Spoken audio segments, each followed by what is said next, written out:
Assalamualaikum warahmatullahi wabarakatuh. Salam sejahtera untuk kita semua. Halo, rekan-rekan mahasiswa S1 Agribisnis yang saya banggakan. Kita berjumpa kembali dalam tutorial di minggu kelima. Pada minggu ini, kita akan membahas materi modul 5 tentang komunikasi kelompok. Setelah selesai mengikuti aktivitas tuton minggu kelima ini, diharapkan rekan-rekan mahasiswa dapat menjelaskan teori dalam komunikasi kelompok, bentuk-bentuk diskusi kelompok, dan peranan fungsional anggota dalam diskusi kelompok.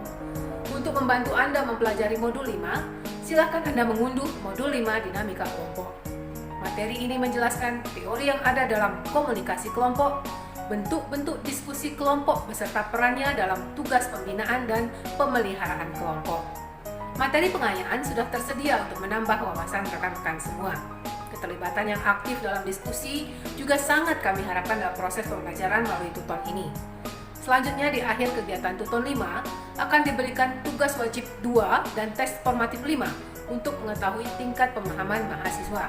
Selamat belajar dan jangan lupa untuk melakukan konfirmasi kehadiran perkuliahan Anda. Semoga Anda mendapatkan ilmu yang bermanfaat dan nilai yang maksimal.